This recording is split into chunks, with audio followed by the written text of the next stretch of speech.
I don't want you to see my name. Certainty of death, small chance of success. What are we waiting for?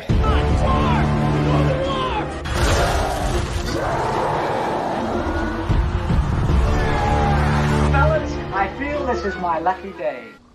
Brilliant.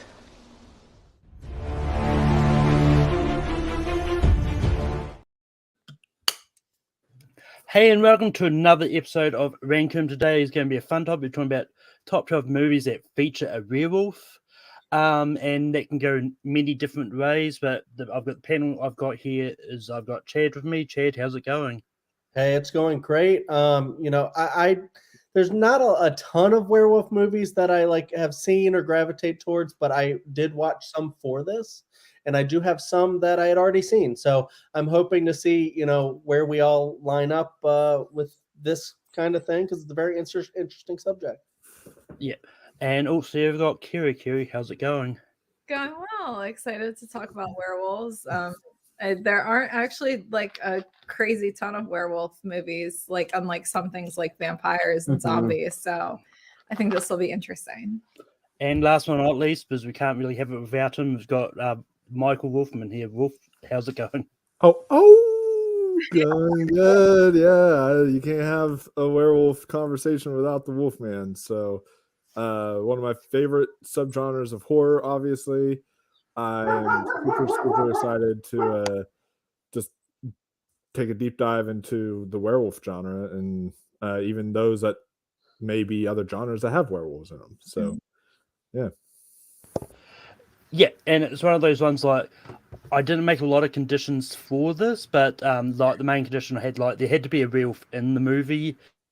And I mean, when it comes to just like Harry Potter and Twilight, like I made the thing that like we have to at least see them transform as well, because you can't just nominate all of the things because Lupin's there, he's a werewolf, we know that. But there's probably and same with Twilight, like the Twilight sequels count, the first one doesn't actually count. So, but it's one of those ones like these can go either way, and it's definitely interesting to see what will happen. But with that being said, how ranking works is we go around and nominate movies we think belongs on a top 12 list, and then everyone else says yes or no to them. Because we've got a four-person panel again this week, the person nominating they won't count. They'll be up to the other three, sort of whether it makes the list, and when it gets to the voting, it's going to be interesting. But with all that said, we're going to go to Chad first. Chad, what is your first nomination? Yeah, I'm just going to go kind of basic, I guess, but it makes sense if you know. I'm just going to do, Harry Potter and the Prisoner of Azkaban. I feel like if you're going to nominate a Harry Potter for this list specifically, has to be that one, because it is the one where we find out about Lupin and his condition. And it's also like very interesting because you do see him transform. It's very creepy. And he even chases Harry and Hermione, into the woods. And it's very scary, like that whole sequence. And then you also get to see that, in that universe, his being a werewolf is just very detrimental to his life and even his career, because a lot of parents don't want him to work there at Hogwarts because not because he's actually really that dangerous, because Snape was actually taking care of that for him, but it doesn't really matter. It's just the whole opinion of the parents. They're gonna, but yeah, I mean, also this is a great film. This is one that kind of changed the game as far as Harry Potter films go. Alfonso Cuarón came on, took it from being just this, kid kind of thing mostly to being like an actual film that adults could also really get into as well. At the top, I think, of a lot of people's Harry Potter lists and maybe favorite movies of all time too. Yep. But Kiri, what do you say about Prisoner of Azkaban? I say yes to this one. This is probably my favorite Harry Potter movie. And I think a large part of it is one of the twists in the movie is that Professor Lupin is a werewolf. And then we get to see his transformation. and the effect it has on him. I think in the movie it's just really well done. The special effects are really cool. Yeah. And Wolfman, what do you say about Harry Potter and the Prisoner of Azkaban? An absolute yes. I think that this is on. It goes back and forth between this and the Deathly Hallows Part 2 for my favorite Harry Potter film. Yeah, because those are my top two as well. But I think what Alfonso Cuarón did with this was absolutely brilliant. He just took Harry Potter in such a different, great direction, and like it's one of the best directed movies. When you get to that final third act, it is so well done, from like the sound to the pacing to everything. Like everything is just perfectly done. And yeah, the werewolf fight between Sirius and Lupin, it's like that is just so badass. I love it. So yeah, I absolutely would say Prisoner of Azkaban. Yeah, I mean, controversial author aside, the Prisoner of Azkaban is definitely really good movie. And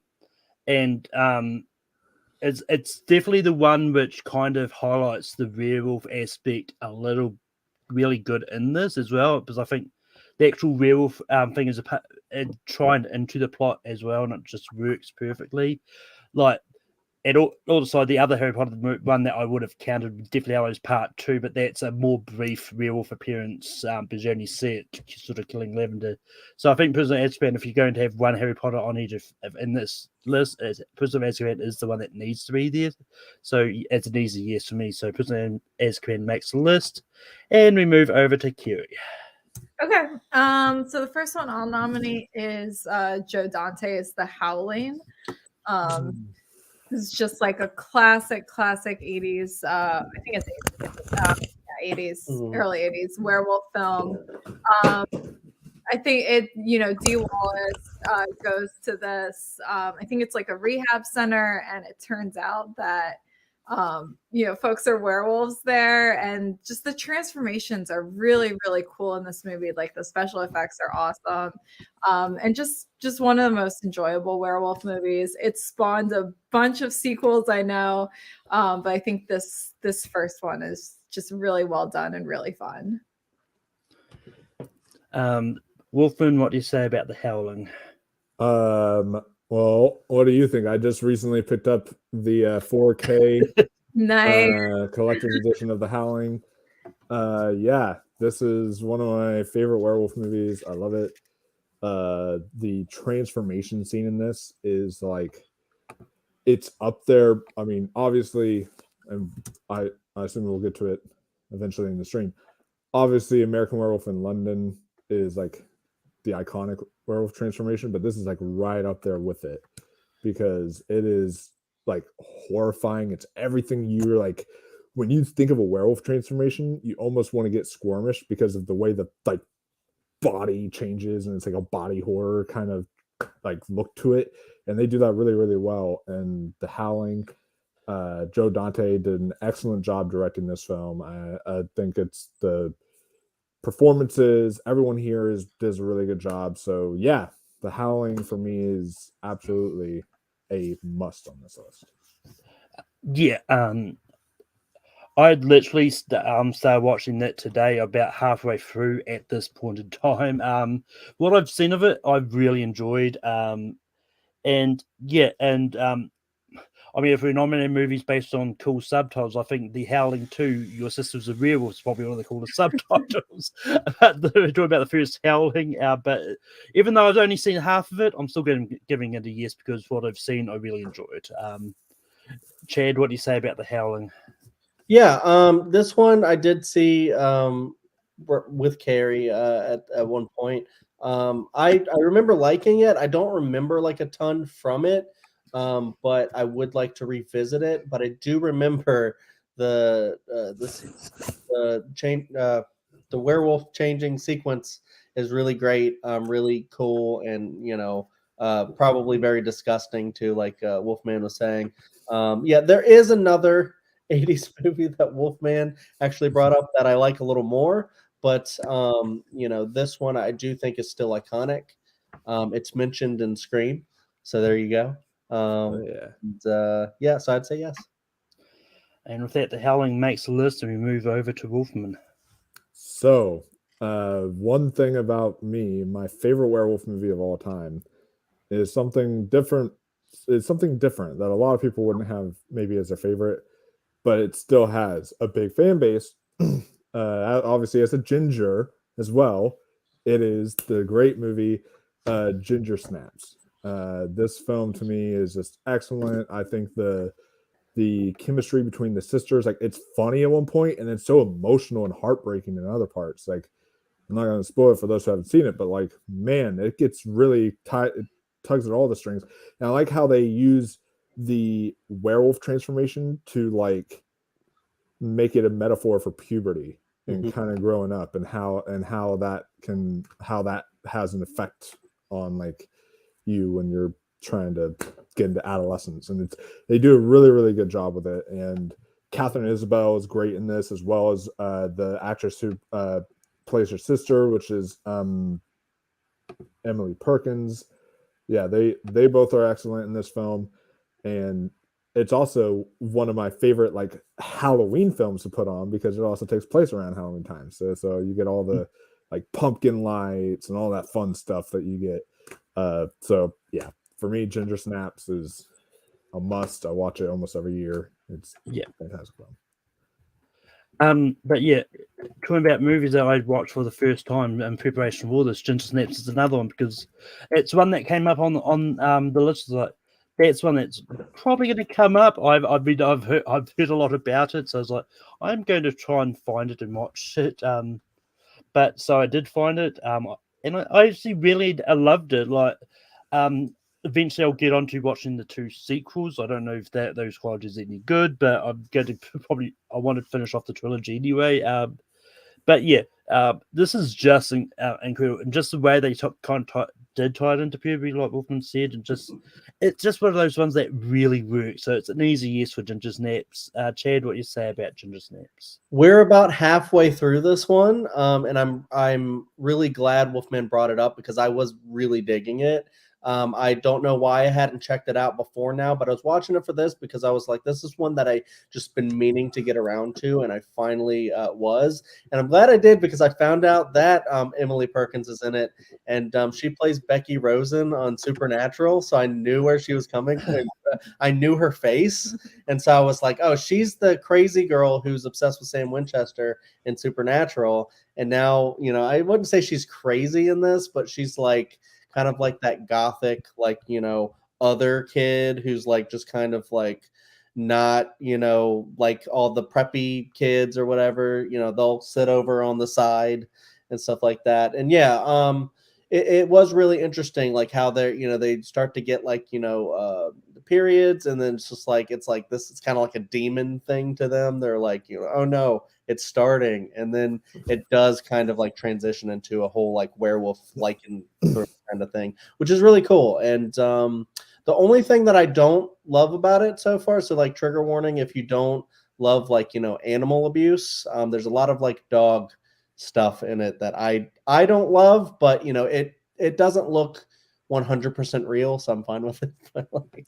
and I don't think y'all have gotten to the werewolf scene yet if y'all are halfway through it, but I will say the only other issue I kind of have with it, but it's, if you let your brain go, you still enjoy it. The werewolf design looks almost kind of plasticky. It looks kind of fake. It doesn't really look like it doesn't look all too real. But yeah, I'm really looking forward to finishing this one. It came out in 2000, but it like feels like a 90s movie. It does. I really dig the style of it, and the characters, and yeah, I think it's just really excellent. So I'd definitely say yes.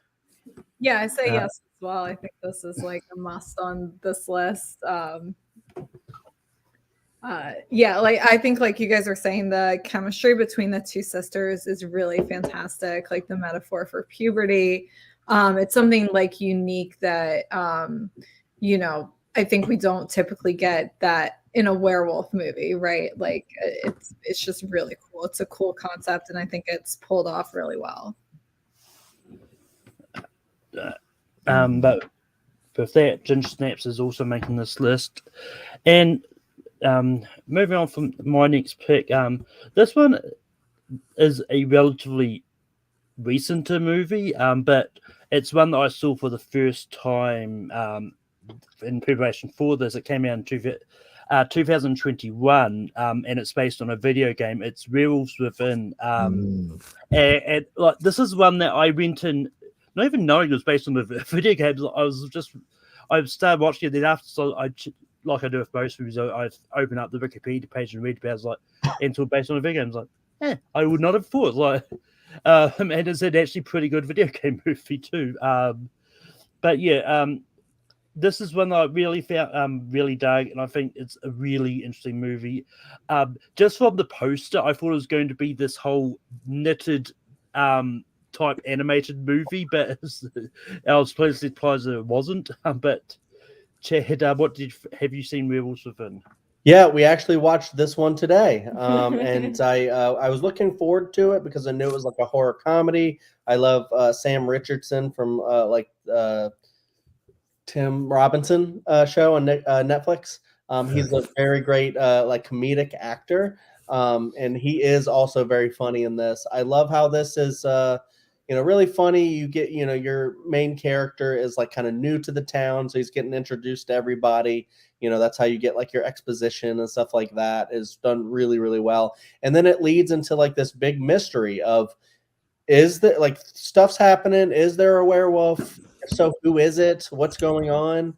And it just leads into a really great mystery like that. And the comedy never stops.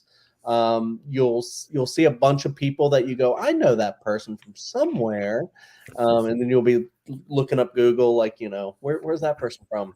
And a lot of like really, really fun stuff in it, and I thought it was pretty incredible. Kiri, what did you think of Werewolves Within? Yeah, I definitely say yes to this one. Like one of the few instances of a video game movie done right. And I think the characters in this are so endearing, and that makes part of why this movie I think gets pulled off so well. Just because you do spend a lot of time with the characters here. And yeah, it's a really cool mystery. Like the special effects are really well done. Just generally just a really fun movie. And Wolfman, what did you think of Werewolves Within? Yeah, I actually got to see this one early at the virtual Tribeca Film Festival Oh, nice. that they had when that was back in 2021. And I remember really enjoying it a lot. It's very interesting that like the best video game movie of all time maybe might be one that like no one's heard of really, or not enough people have heard of. Yeah, which is very interesting, which is Werewolves Within, because I think it's great, and it also has Harvey Guillen. I hope I pronounced his name right. Yeah. From What We Do in the Shadows. Yeah, he's hilarious. Love that actor. He's so good at that show. He's so good here. And I was very pleasantly surprised by it too. The werewolf, like a werewolf whodunit. That's a great premise. I love that. So I would say yes, definitely. And with that, it's making the list. And Chad, we go back to you. You know what? Speaking of What We Do in the Shadows, I'll bring that movie up. This one does have werewolves in it, and I believe they do change on screen. Yeah, they do. And it's actually a really great like comedy bit because as or if you've seen it, What We Do in the Shadows centers around like a group of flatmates that are all vampires and stuff. So that happens, and then they go out on the town and they run into like a gang of werewolf people, and they're instant enemies, and they're just like kind of just insults. It's kind of like the Anchorman like news person fight or whatever, but with vampires and werewolves. A lot of that is really fun because Reese Darby plays the main werewolf guy or whatever, and he's always hilarious in everything he's in. So and just this movie, it just in general is great. Like the werewolf part is a small part of it, but I think it plays a really important part. And I think like the werewolf stuff does come up in the show at some point sometimes. I think maybe not, but it's really good part of the movie. And it's one of the ones that I instantly thought about, like, you know what? It's not centered on werewolves, but that stuff is really fun and funny. And I think at one point they like throw something and all the I wolves, think it's like a tennis ball. all or the wolves something. run to Or fetch it. bone. Or like they throw something off a building and he jumps off the Yes, building. And I'm yes. like, it's like really funny to like treat the werewolves as just regular dogs. It's like in the X-Files when they drop the pennies or whatever, and he's got to pick up all the little seeds or whatever. The vampire. There's an episode of the X-Files where they play on the whole vampire thing, like you got to pick up all the seeds. Anyways, I like when they do humor based on stereotypes for different universal monster creatures or whatever. But and this movie is just incredible. It put Taika Waititi on the map. Great, monster mockumentary. Love it. Kiri, what do you say about what we do in the shadows? Yeah, I say yes to this one. This is like one of my favorite movies of all time, and I think part of like what makes this movie so funny is the interactions between the werewolves and the vampires and like their rivalry and how they have stereotypes about each other. And I think just the way that werewolves are done in this movie is just so fun. Like they're a little bit broy. They're trying to be nice and reformed, but they're struggling. And like the vampires are instigating them. Like it's just so fun. And Wolfman, what do you say about what we do in the shadows? 1000% yes. I was actually going to bring this up if no one else was, because I love what we do in the shadows so much. It's to me, I think it's like tied with Popstar as like the funniest comedy of the 2010s. Like those are both the funniest comedies of the 2010s in my opinion. Like it's so hilarious, and it is one of my favorite movies, just period. And also the show is like almost just as good, if not better, than the actual movie. It's just so great what they've done with the movie and the show. And Taika Waititi, this was his start, or this was the film at least that put him on the map, and it was so well done. And then the werewolf stuff, we're werewolves, not swearwolves. That was just oh my god, I love it so much. So absolutely yes. Yeah, I'm really annoyed with myself because out of all the movies I forgot to put on this list, this is one of those I didn't think about straight away. Because it's when it was brought up, I was like, oh yeah, that counts. So I had to quickly just add it to my list just then. But this is an easy yes for me for obvious reasons. And I know Taika's made it the joke that if he ever does a sequel to it, it's going to be based on the werewolves. And it's just one of those ones it's not negative development at all. I think it's just one of those ones he's been joking about doing as the sequel. I think eventually he'll do it, but yeah, what we do in the shadows is yes, it's making this list. Terry, what is your next nomination? So I'm gonna nominate. I'll go with Dog Soldiers. This is an early 2000s film by Neil Marshall. Before he did The Descent. I don't want to say too much about it because I think it is easy to kind of spoil this one. And I don't know how many people have seen it because it is an indie. But there are werewolves. They do transform. It is, I think, a really cool movie. Like the concept in it is really cool. I think the special effects are pretty well done for it being like the indie film that it is. Yeah. Wolfman, what do you say about Dog Soldiers?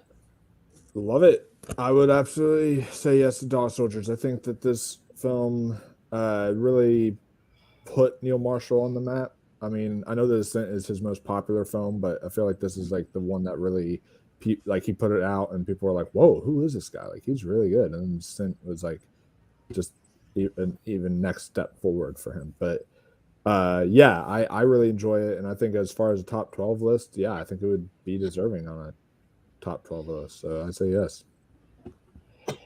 unfortunately, this is one I just haven't got around to seeing. It was on my list. It came up on a lot of lists. I thought, oh yeah, it's probably going to come up at some stage. I'll check it out if I have time. I just didn't have time. Chad, what do you say about Dog Soldiers? Yeah, we actually checked this one out because we love The Descent so much.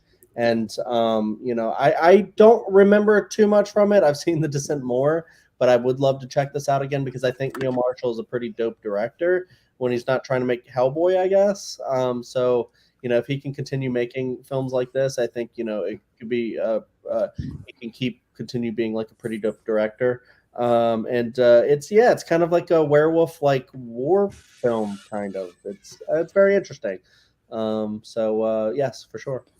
And with that, Dog Soldiers does make this list.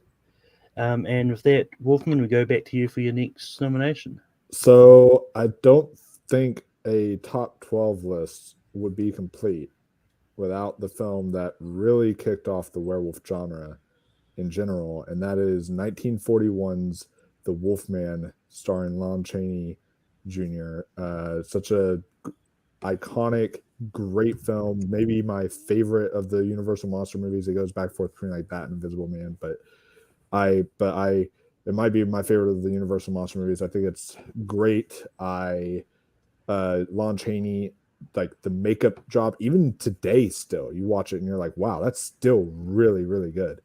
And just the way that Lon Chaney performed and how you felt so much sympathy for him throughout the movie, and it was just such a great character study. Yeah, I think that The Wolfman is absolutely, like, it is what started the genre. None of these movies that we're talking about today would even be around if it wasn't for The Wolfman. So that's why I picked that as my next nomination. Yeah, unfortunately, the Universal Monster movies is probably one of my biggest blind spot. I did try to find it for this. I just couldn't find it anywhere. Not even on a legal streaming site, which is. I think it's available to rent. I thought, but I don't know how it is in New Zealand. I mean, it's one of those. I as I said, I tried to find it. I couldn't find it, but maybe I just wasn't looking in the right places. But Chad, what do you say about The Wolfman? Yeah, I mean, back a little bit ago, we actually bought like a lot of the Universal like collections. So we have the Wolfman 1, and I did check this out. And I really liked it. I think Wolfman is correct. It's the first one. It's like one of the first like just monster movies in general. It's just like so cool that way. And it's like today we might get like one that just has like a ton of CGI with how the wolf's done and whatnot. But back then it was just like makeup, like regular old makeup and hair prosthetics probably and stuff like that. And it's just an actor acting. And I thought it was very well done. Even though it's like super old, I don't really want to give spoilers for what happens, but it's it's a classic for a reason, and I think it's great. So yes, for sure. And Kiri, what do you say about The Wolfman? I say yes as well. It would be a shame if this wasn't on the list. I'm always. I'll say one thing is, having not grown up watching the Universal monster movies, I'm always surprised when we do watch them, like how dark they can get, especially kind of like the origin ones like this one.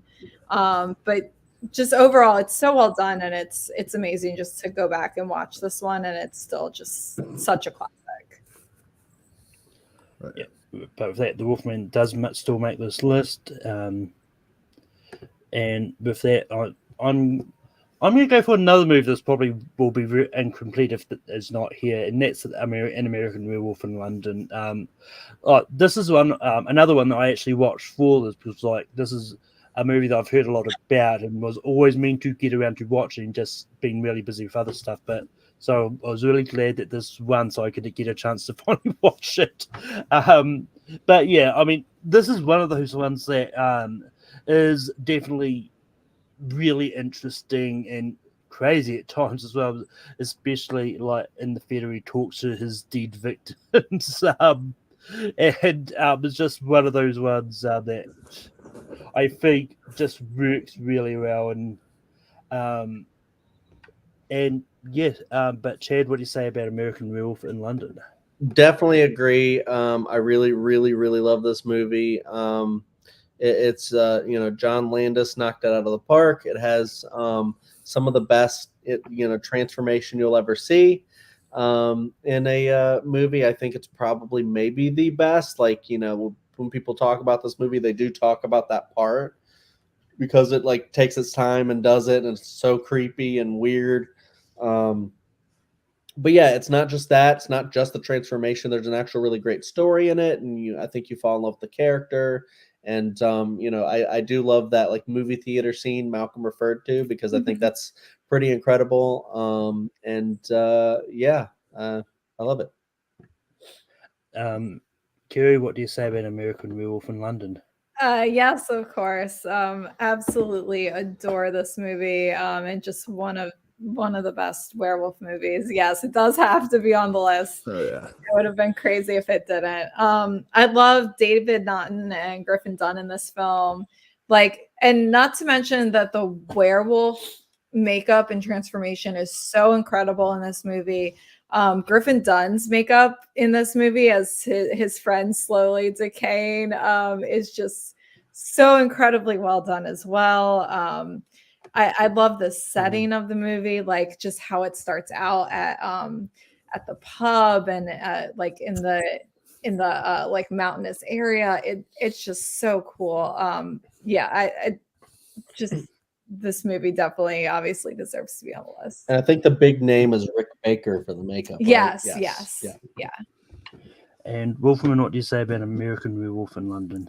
It's Rick Baker is definitely a big name and an Oscar winner for this movie, which was fantastic. He won an Oscar for doing the makeup, and it was so well deserved because holy crap, does it look good. This is like one of the best makeup effects I've ever seen in a movie, period. Like watching the werewolf transformation scene hurts. Like it hurts me watching it. I'm like, this was painful as hell, but it's so good. And then of course, yeah, like you said, his friend, the way that makeup was, also just their chemistry together, and then like the romance story in this feels very well done. And I just thought that like it ends in a very heartbreaking way. I don't want to spoil it for those who haven't seen it, but like it's such a great movie, and it definitely has the best use of "I've seen the bad moon rising" whenever in a movie and stuff like that. Whenever it's a great film. Also, the name that surprised me when I looked up the credits, like, oh yeah, that's right. Frank Oz is in this movie. He played a character, Mr. Collins, at some stage in the movie. And it was just one thing that was one of those things like, yeah. But that being said, we don't always recognize this outside of Yoda puppets. Chad, what is the next movie you're going to bring up? Oh shoot, hold on, I'm sorry. What is left here on my list? Screw it, I'll go with it. You brought up Twilight, Malcolm, so I'll go ahead and I'll nominate a Twilight and see what happens. I'm gonna do Twilight Breaking Dawn Part 2 because I think this movie's pretty incredible in a series that not a lot of people like, but I think the werewolves are like one of the good parts of it, because you have a really intense battle in this movie that I think is actually pretty incredible. And you go around, you love like Lord of the Rings because of the battles, all these other movies because of the great battles. I think this one has an incredible one that was not in the books, that like everybody watched the movie were like, what the hell is going on right now? And I just think that's kind of incredible to like make a movie like that, adaptation of a book like that, to surprise everybody and then go psych.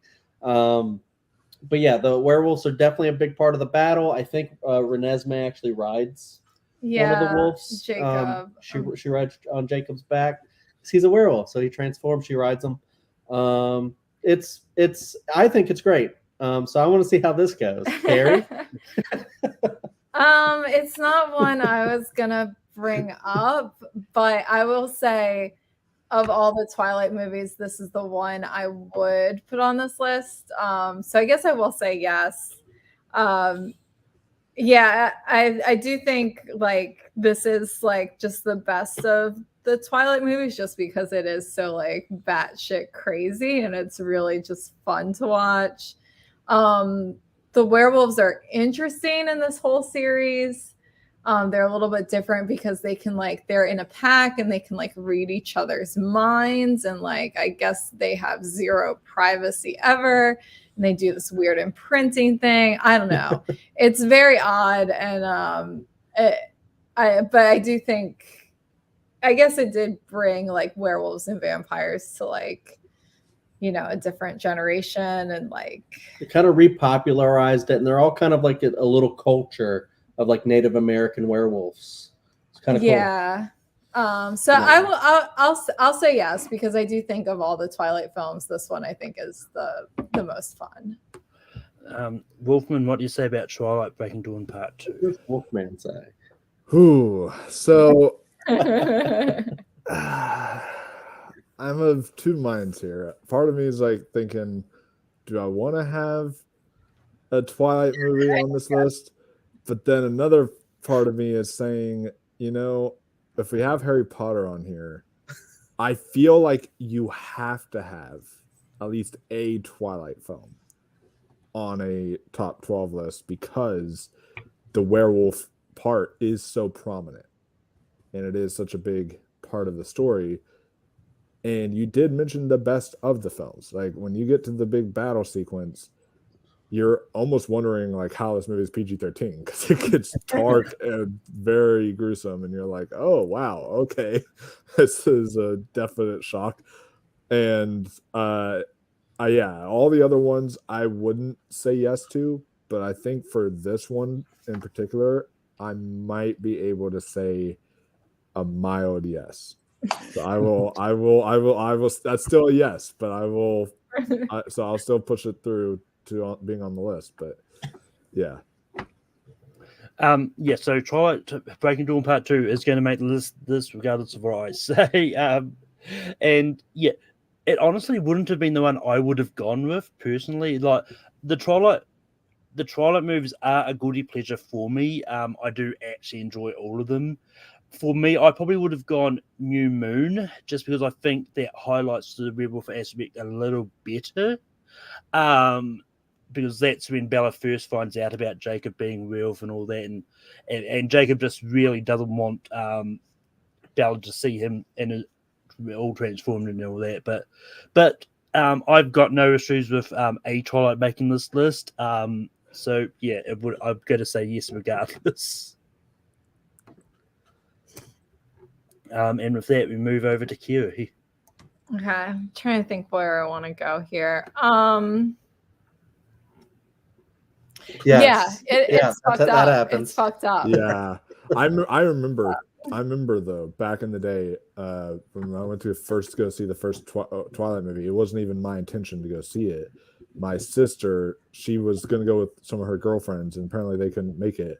So she comes into me. She comes in my room. I'm like a younger kid, and she's like, "Hey, Michael, you want to see like a movie with like werewolves and vampires, and maybe they'll like come like fight each other?" I was like, "Yeah!" Like went in there. I was like so excited, and then I went over there to see it with her at the theater. And I like so come back. I'm like, "I hate you," all that stuff, because it was like, it was not what she advertised it as. So, but with that, Kiri, we go to you for your next nomination. Okay. I'm trying to think where I want to go here. I think I'll go with just one of my personal favorites, and if it gets voted down, that's fine. I'm gonna go with Trick or Treat.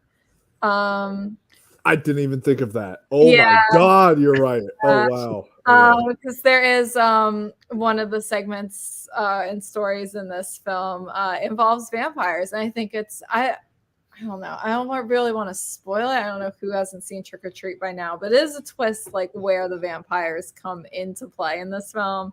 So I guess I won't spoil it, but I think it is like really inventive. It's really funny the way it's done. It's kind of, I think, used as a metaphor for someone's, first time. And the transformation is really cool. It just gets really crazy. Like this whole movie is just so fun, and I think it's a really fun part of the movie. Did you say werewolves or vampires? Werewolves. Did I say vampires? Sorry, Yeah. I meant I knew what you meant. It has. sorry. I meant Has werewolves. vampires in there, too. Sorry. But yeah, Trick or Treat is so great. I got to see this in theaters last year because they did a re-release in October, and I was like, I say re-release, but actually never released in theaters. So it was like the first time it was coming to theaters type thing. And around that same time, Michael Daughtry announced there will be a Trick or Treat too, and that was like, oh, I'm so excited for that now.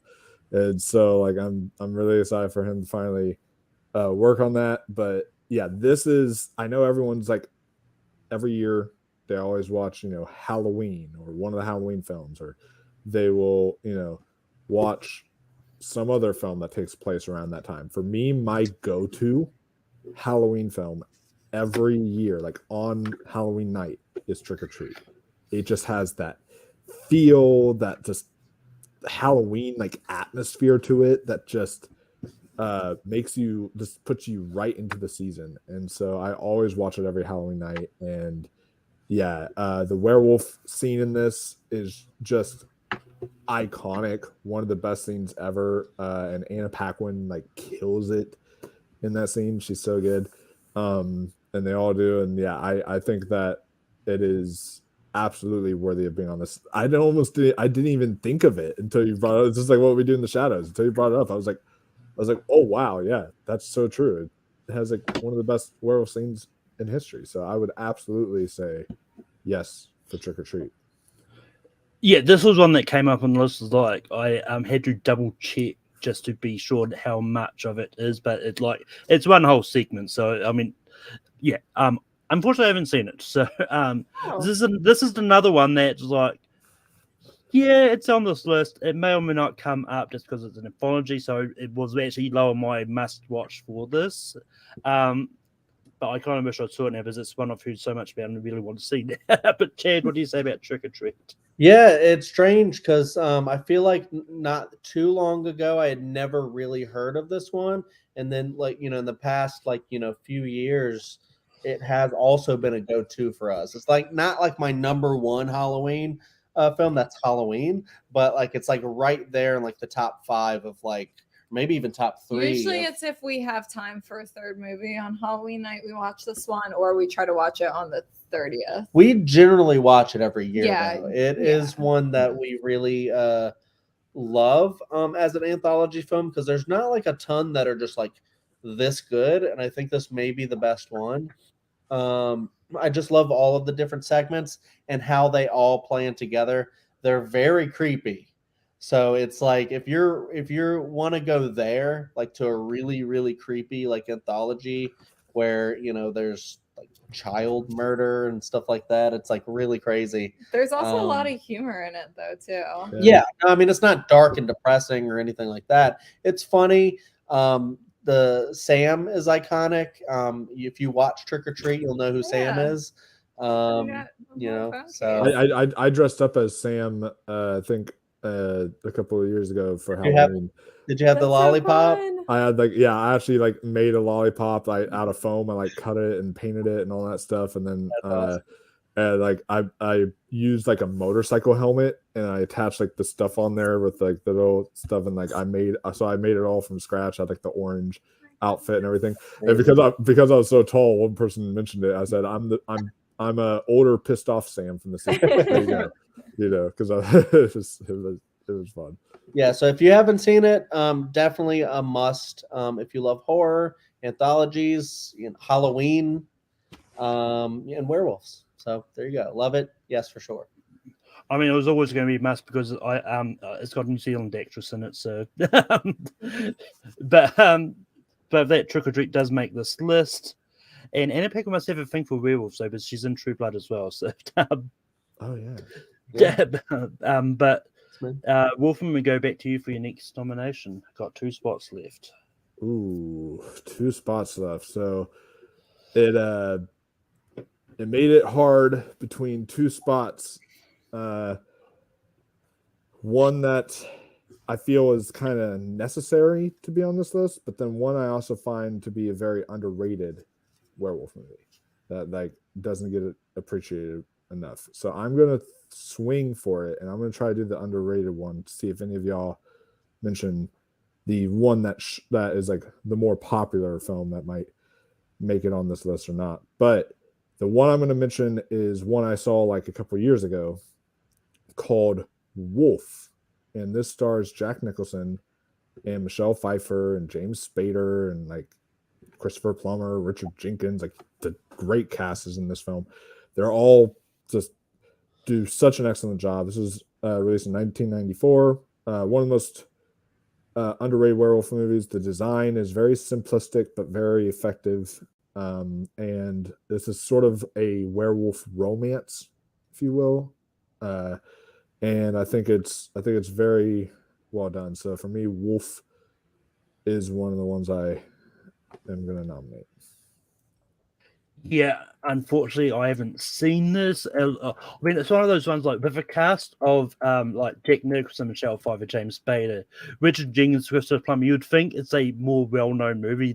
It's not one that people consider underrated and underseen, but yeah, unfortunately, I just haven't seen it. But I'm definitely going to try and check it out some stage because it is directed by Mike Nichols as well. So, Chad, what do you say about Wolf? Yeah, no, I mirror pretty much everything Malcolm said. That it's weird that it's underrated and underseen, but like I also haven't seen this one. Like it's one that I wanted to check out for this.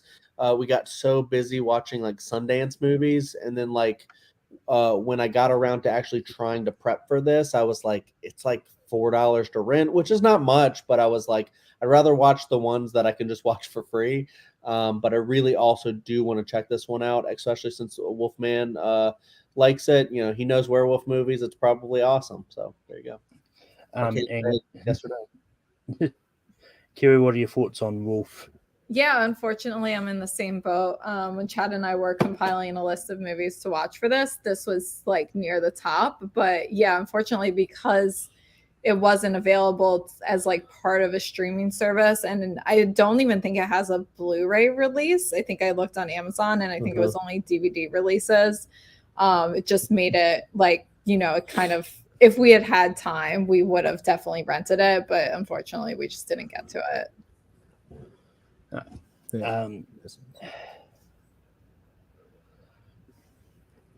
But yeah, so I'm going to now I'm kind of in the same predicament because there's still 2 spots remaining, and there's one that I'm pretty sure will come up. It's if I don't bring it up, Chad will probably bring it up.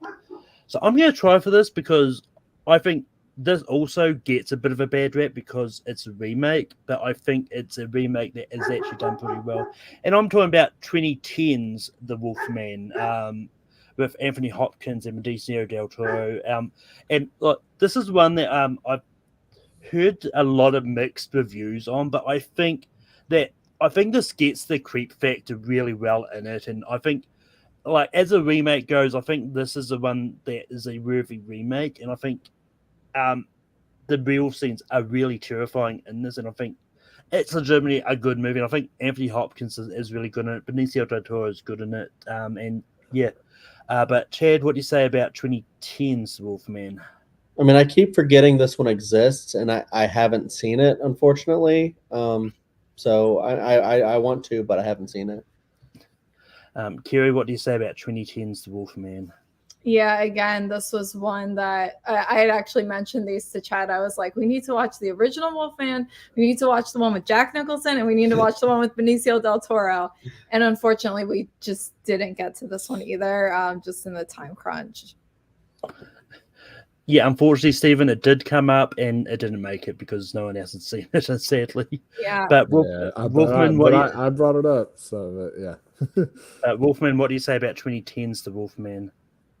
So I saw this one in 2010 when it released in theaters. And I'm gonna say this about this movie like I do the 2011 Thing, because I also saw that back when that released in 2011. I like to give movies a second chance. Like with the 2011 The Thing, I'm like, I wasn't the biggest fan of it, but I'm like, I like, part of me has been wanting to rewatch it again to give it a second chance, be like, maybe it holds up better for me now, and now years later. And it's sort of like the same thing with the 2010 Wolfman. Like, it's not necessarily bad, but like, I don't know, like, it's just kind of forgettable, and I just don't really remember loving it that much. But I want to, like, I've actually been really wanting to rewatch it again, just so I can give it a fair shot and see if years later it actually holds up better and I actually really enjoy it. So, but for right now, I'd probably say no, just because there's only 2 spots left, and I feel like we really need to save those. I mean, it didn't make the list anyway. But Chad, what is your next nomination? I was fighting between 2, and I'm actually going to bring up one that Carrie and I watched today, The Monster Squad.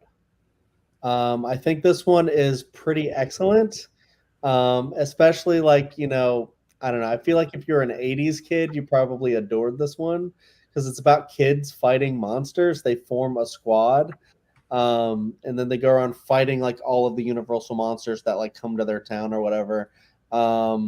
It's pretty crazy. I believe it's the guy who plays Uncle Rico in Napoleon Dynamite plays the Wolfman in this movie. And it's just pretty incredible. There's like a time where he like gets blown up and then reassembles and stuff like that. It's, the effects are done really well. It's kind of creepy, but it's also really fun because it's just kids. It's like kids like as if they were like Scooby-Doo, running around trying to, they get cornered one time and they're like, what do we do? And then they try to pull a little statue thing to, drop through the trap door. And it's like, you have any better ideas? So it's like a really fun adventure. And there's like a little girl in the movie who has like this love for Frankenstein. Frankenstein's monster. Sorry, Carrie. Frankenstein's monster. I do the same. Why did he say Frankenstein? And there's just like this really cute thing where he's like floating away. He's like, he has to leave. And she's like, Frankenstein, no. And she like gives him like her like little stuffed animal. It's a very cute movie in a lot of ways too, especially with like the little girl loving Frankenstein. But especially in the original Frankenstein, he kills a little girl, at least in the book he does. And I think in the movie he does as well. Yeah. So in this one, it's like a cute relationship. So I think that's pretty fun. But yeah, Wolfman is not. Yeah, Wolfman's got nards. Wolfman is not front and center necessarily, but he's a big part of the movie, and I just think it's a really fun '80s film. So there you go. And the other fun fact: the person that plays the Wolfman is also Ben Lyons' father in Lost. Oh, Nice. yeah, that's a throwback. I literally just looked it up. But Kerry, what do you say about Monster Squad? Yeah, I say yes to this one. This movie is so fun. I don't know what I was expecting. Like, I had heard so much about this movie, and it was kind of like like a more PG-13 to R-rated version of the Goonies almost. What's like PG-13? with universal monsters. They say shit a lot. They do, yeah. And it was just so fun to see like that type of movie with like the monster aspect, and these kids are so into monsters, and they, it was just really fun. And I think this is like a beloved classic for a reason. Wolfman, what do you say about Monster Squad? So yeah, I love this movie. I think that this film, it's like the Goonies, like Carrie mentioned, but I actually prefer it to the Goonies slightly, just ever so slightly. I love the camaraderie between this entire crew. The Wolfman himself is great. The line, that iconic line, which also shout out to a buddy of mine who has his own YouTube channel titled Wolfman's Got Nards. So you can actually go and subscribe to his channel too. But yeah, this is a great movie, and I think it absolutely would be deserving to be on this list. Even with 2 slots left, I feel very safe in putting this in those 2 slots. Yeah, Wolfman gets kicked in the crotch, and it's hilarious. Oh yeah, Yeah. one of the greatest wolf one-liners ever. So Yeah. Yeah. It's not the 80s movie I thought Chad was going to bring up. Unfortunately, I haven't seen Another the one. Monster Squad. But this is another one that if I had time, I would have got to. Just because the only thing I know about it is the line. But after looking up the guy that plays Wolfman, just for Stephen Shepard, who's in the chat, he was also in 24. He played Joseph Vold in it as well. But yeah, unfortunately, I haven't seen it, but it's making the list regardless. And we go to Kerry for the next nomination. Okay. So since it's the last one, I'm gonna go with the classic that probably should be on here. Although we'll see if people want to put it on here. I don't judge anyone. So it's gonna be Teen Wolf with Michael J. Fox, the basketball playing werewolf. This movie is like if you were to be like, is a movie that takes place and defines movie making in the 80s. This is, I think, one of them. Just the music alone is so 80s, the clothing, the plot. But it's really fun movie. I love that they take this in a direction where, it's sometimes he is the freak because he's the werewolf, but it's more he gets the wolf part of him gets so popular that he kind of loses sight of himself as an individual and his value without the werewolf. It's just a really fun movie, very classic. I think when you think of werewolf movies, this is definitely one of the ones you think of. Wolfman, what do you say about Teen Wolf? So when I mentioned my nomination for Wolf, and I said I was going back and forth between 2, one that I believe is the most underrated werewolf movie, and then the other one that is probably going to make this list, it was Teen Wolf that I had on my other mention. But I think that this absolutely needs to make the list because it's just iconic. I mean, I haven't seen the new one yet, but we're literally doing this stream because of the release of the new Teen Wolf movie. I feel like you have to have Teen Wolf on here because it's also kind of the one that really kickstarted the whole kind of teenagery, kind of angsty, kind of werewolf kind of stuff that we got with Ginger Snaps and other stuff like that. It was Teen Wolf that kind of started it. And Michael J. Fox is so good in this movie. I love it. And I actually kind of want to rewatch this one too, right before I watch the new Teen Wolf movie. Just because it's I love it, and I just think that and I'm kind of due for a rewatch because it's been a little bit since I've seen it. But yeah, it's a great one. So absolutely, Teen Wolf deserves to be on here. Yeah, I don't know much about this new one, but I think this new one's extrinsically, it's basically the series finale of the TV series that they did on Paramount a while ago. So I don't know if you need to see the original. I'm not that I'm saying you don't need to rewatch the original because I actually just rewatched this morning for this because it's one that I knew was going to come up and I just really didn't remember having seen it, but after watching it I knew I had seen this one at least once. But yeah, this is an easiest for me. It's one of the non Back to the Future 80s movies that starring Michael J. Fox. I think is also really good.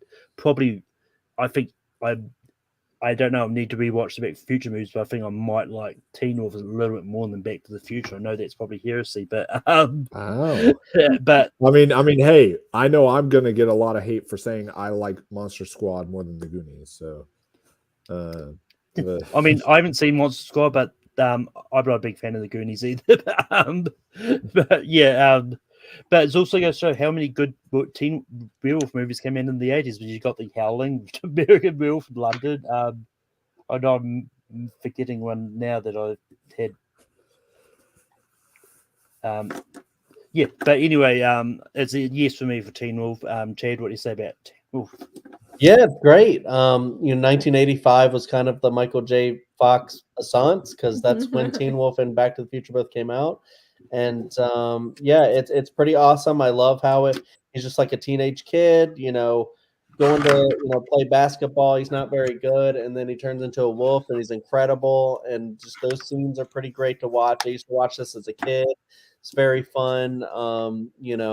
Another great '80s classic. I love how about one of the side plots is his friends are just trying to get some beer, and then they keep getting turned down by the one guy's like, you got to have ID, and then Michael J. Fox goes in to get the beer, and he also gets turned down, but then he's like, give me the beer, and his eyes turn red, and it's kind of 80s, like not really great effects, but it's kind of silly, and then he gets the beer and they're like, what? Yeah, I mean, it's a classic. I don't know. And yes, and exactly the roof surfing scene with Surfing USA is pretty incredible. Don't try that at home, kids. Yeah, I don't know, it's iconic. Definitely has to be on the list for sure. But yeah, with that, that does close off the list. Just to recap the 12 that made the list: Harry Potter and the Prisoner of Azkaban, The Howling, Ginger Snaps, Werewolves Within, What We Do in the Shadows, Dog Soldiers, The Original Wolfman, American Werewolf in London, Twilight Breaking Dawn Part 2, Trick or Treat, The Monster Squad, and Teen Wolf. Wolfman, did you have any honorable mentions? Yes. So clearly, Wolf is an honorable mention. I want to throw it out there.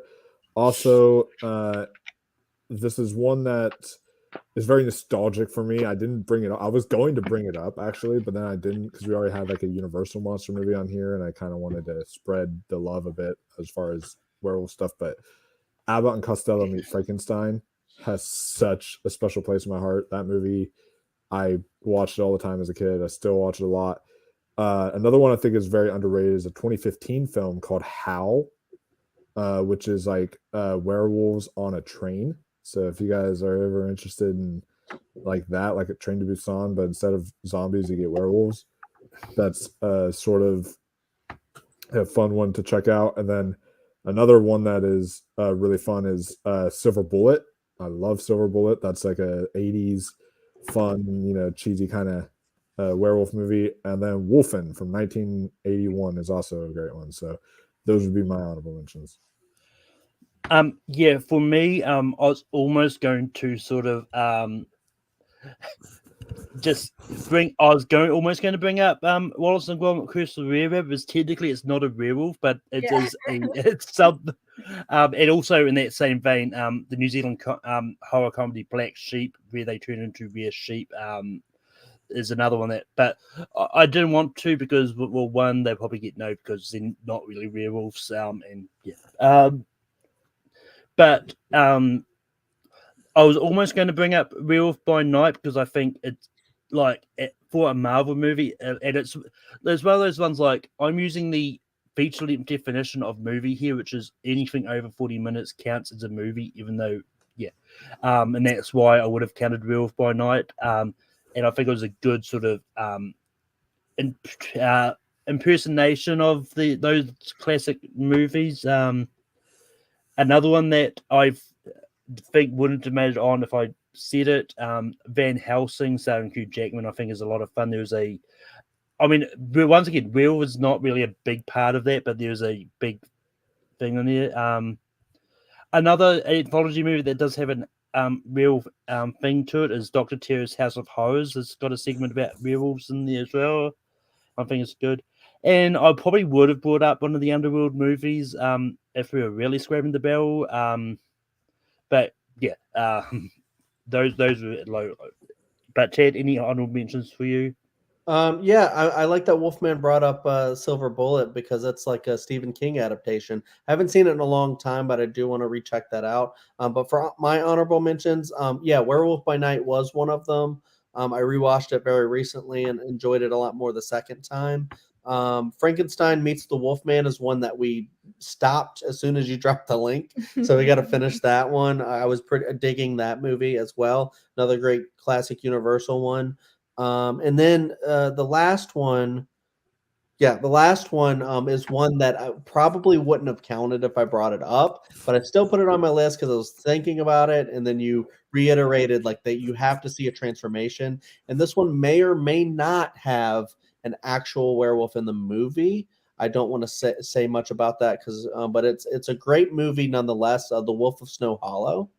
So if you haven't seen that, check it out because it's a really good like comedy horror kind of a deal. So I really enjoyed that movie.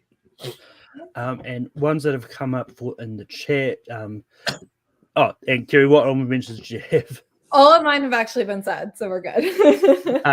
But like Steven sort of reiterated the Underworld movies. Leo brought up Company Wolves. Garth brought up Silver Bullet, Wolf Walkers.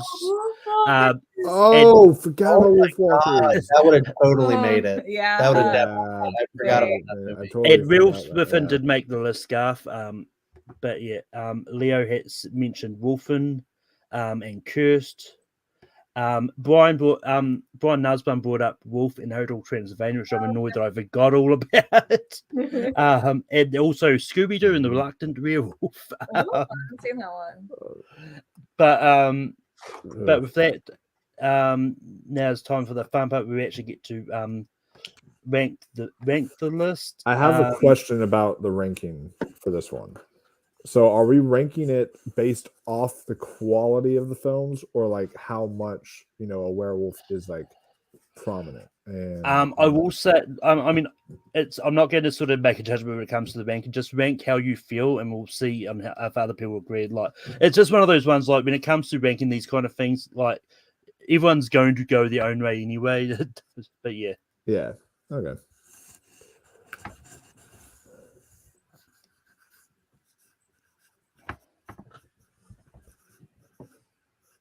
But with that, and it pains me to put this low, but unfortunately, Werewolves are only a small part of it. What we do in the shadows. Chad, I did Breaking Dawn Part 2. Kerry, I also did Breaking Dawn Part 2. and Wolfman. And I also did Breaking Dawn Part 2. So yeah. Now it gets hard. Right. Oh. Because now I'm going off of the whole. Wait, I just realized something. Does the Monster Squad have like him transforming into a wolf? Yeah. Yeah, he Yeah, transforms okay. in the film. What? Yeah, I know. Okay. Yeah, I mean, it's one of those ones like I would have allowed Monster Squad because it's still clearly a werewolf. Yeah. It is. I know I sort of said the bit transforming, but like there's still some I would have allowed exceptions to. So yeah. God, this does become hard now. All right. But Chad, what do you have for 11? And I'm going not based on quality of the movie, but because of the whole werewolf thing. Trick or Treat. Kerry, I said Dog Soldiers. Wolfman. So I'm saying this not because of the quality of the film. Again, I think it is really good, but I feel like it's just too new to have too high on like the best werewolf films of all time, and that is Werewolves Within. We're all going to be different though. Yeah, what we do in the shadows. So we go into the chat. So we've got what we do in the shadows, Trick or Treat, Dog Soldiers, and Werewolves Within. The first comment I see that has some but yeah, so and Leo was the first one in, and it is sadly going to be Trick or Treat. All right.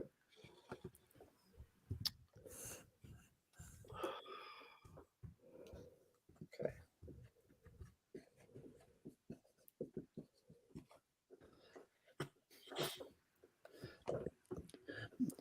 Yeah, I mean, I personally haven't seen Wolf. Yeah, Wolf, I literally would have brought it out. I just Yeah. I blanked on it. I was so sad that It wasn't on didn't any think of it. list that I was Yeah. looking at, and I yeah.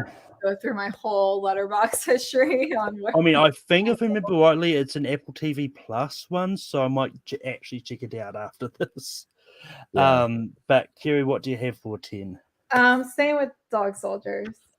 Wolfman. Staying with Werewolves Within.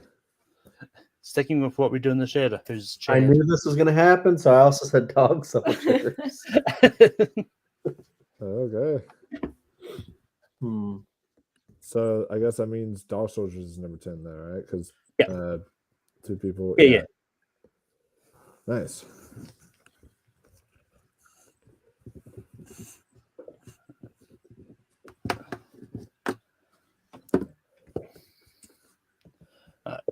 But Wolfman sticking with Werewolves Within. Yeah, I am. It's still got what we do in the shadows. Chad. I actually put The Howling. Kerry. I put Werewolves Within. Okay. Werewolves Within is going to be at 9.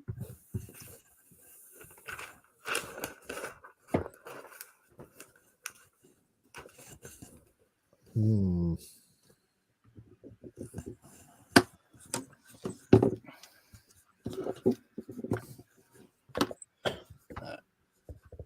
But I'm sticking with what we do in the shadows. Chad. I'm actually joining Malcolm because I do think others are more focused on werewolves. Kerry. Okay, I put The Howling. And Wolfman.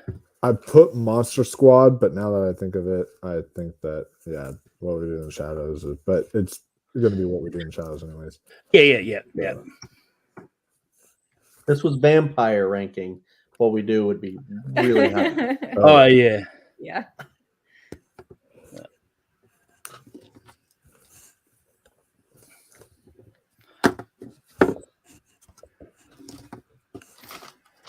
It's right. Tiger's not watching this, I don't think.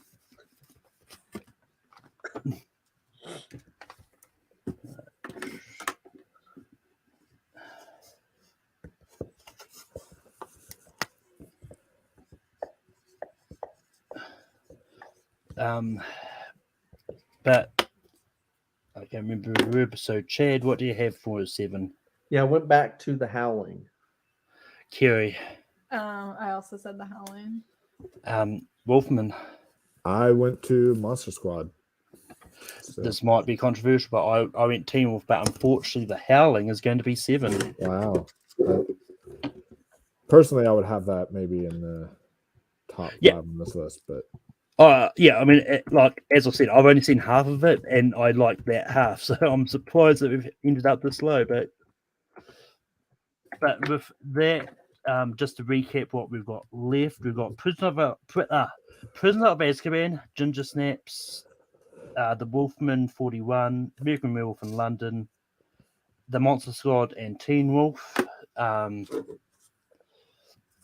Kerry, what do you have for 6? I have Teen Wolf. Wolfman. I'm sticking with Monster Squad this time. Teen Wolf. Chad.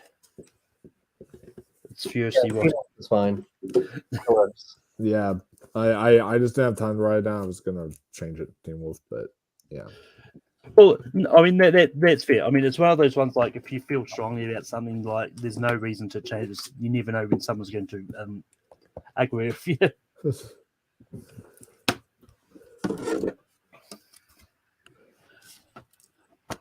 And I mean, like, it's one of those ones like when it was, I still remember, I think it was either Robert Downey Jr. ranking or 2000 comedies where I was really sticking to Tropic Thunder for most of that list.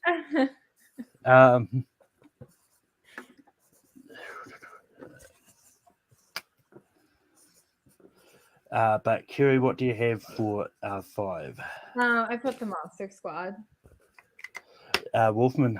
So only because while it has the cool scene and stuff, I feel like Monster Squad is just a little bit more werewolf prominent. I have Prisoner of Azkaban just a little bit. but I went Ginger Snaps. Chad. The Monster Squad. Okay. So Monster Squad is going to be 5. So we have Azkaban, Wolfman, Werewolf in London, And Ginger Snaps. Ginger Snaps. Okay. Ooh. Okay. Shit. I still don't know what to do. I think it was the hell part.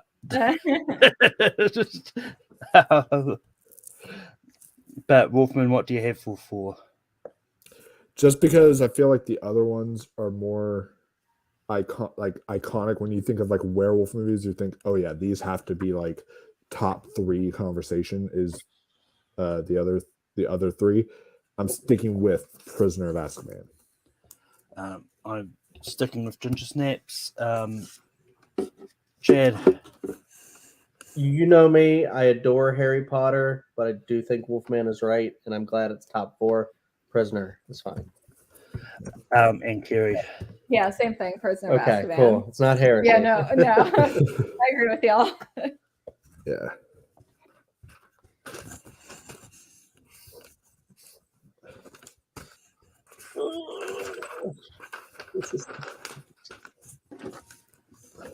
Oof, this is now getting super hard. Okay.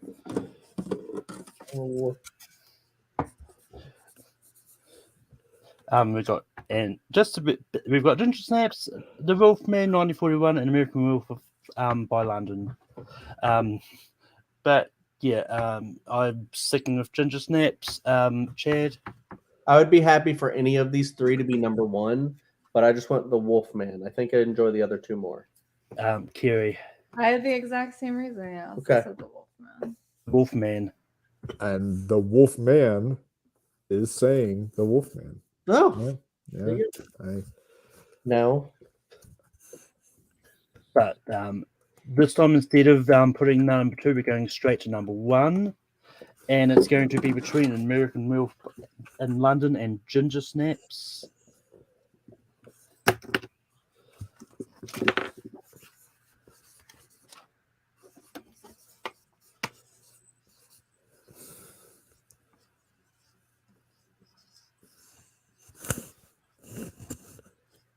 But Kerry, what do you have for number 1?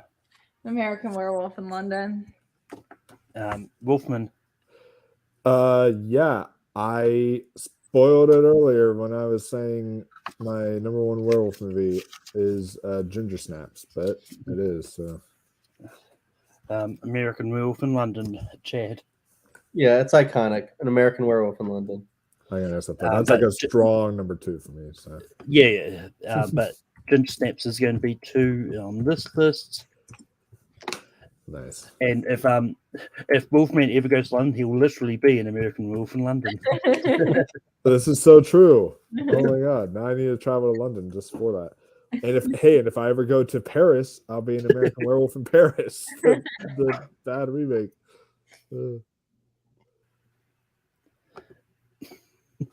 Yeah, I would not have guessed that. Yeah, I think also Remus means like wolf or something as well. Yeah, like Remus was one of the werewolves one of the wolves that founded Rome, I believe. In that okay. Yeah. But with that, our top 12 movies that feature a werewolf: Twilight Breaking Dawn Part 2, Trick or Treat, Dog Soldiers is at 10, Werewolves Within is 9, What We Do in the Shadows is 8, The Howling is 7, Teen Wolf is 6, and The Monster Squad is 5, Harry Potter and the Prisoner of Azkaban is 4, The Wolfman is 3, Ginger Snaps is 2, and American Werewolf in London is number 1. But with that is the end of ranking for tonight. Next week, we go. It's been popping up on the poll quite a bit over the bit, but we finally won the poll. It will be top 12 animated movies of the 80s. It's actually been almost a whole year since we've last done the animated movies of a decade list, which is really interesting. But that will be next week's episode. But Chad, where can people find you online? Oh yeah, check me out over at my channel, Chadwick Webb.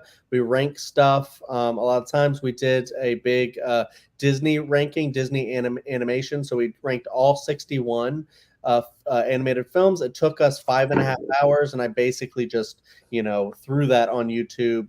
A little editing here or there, and then threw in some chapters so it's a little easier to navigate. But it's doing pretty well. So check that one out. Like, subscribe to that channel for more rankings. We love doing that stuff over there. Also check out the Dill Pickle Movie Network. He's got a lot of great content over there. He's doing a subathon next month on February 18th, where he's trying to raise more, just viewership to the channel, just to, share opinions, have some fun times, and get more eyes on it.